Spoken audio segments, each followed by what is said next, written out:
ከ1000 ዓመታት በፊት አንድ በአትክልት ማሳ የሚንቀሳቀስ ሰው ነበር። ሰውየውም መሬት ላይ አንዲት የወደቀችን የአፕል ፍሬ ያገኛል። አንስቶም ይበላታል።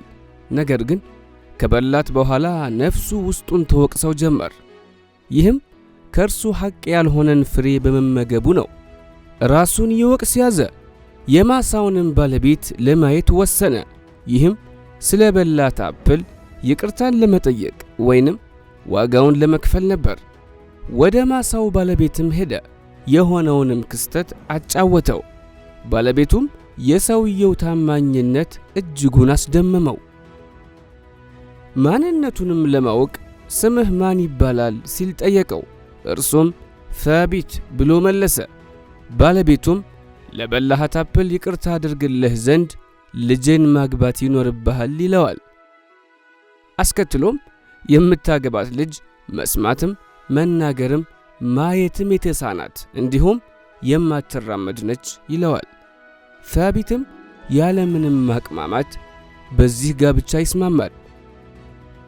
ሳቢት ከሙሽራዋ ጋር በሚገናኝበት ቅጽበት ከመጠን ያለፈውን ውበቷን በተመለከተ ጊዜ በጣም በመገረም አባቷ ለምን የማትሰማ የማትመለከት የማትናገር እንዲሁም የማትራመድ እንስት ብሎ እንደገለጻት ግራ ገባው። እርሷንም ጠየቃት። ልጅቱም እኔ ሐራም የሆነን ነገር ከመመልከት የተቆጠብኩ ነኝ።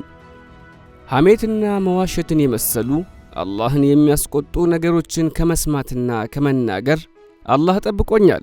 እንዲሁም አስካሪ መጠጥን ለመጠጣት ይመስል ወደ ሐራም ነገሮች ከመጓዝ የተቆጠብኩ ነኝ አለችው። ሳቢትም ይህችን መልካም እንስት አገባት። የትዳራቸውም ፍሬ ታላቁ ዓሊም ኢማም አቡ ሐኒፋ ሆኑ። ስማቸውም ኑዕማን ኢብኑ ሳቢት ተባለ። አላህ መልካም ሥራቸውን ይውደድላቸው። አሚን።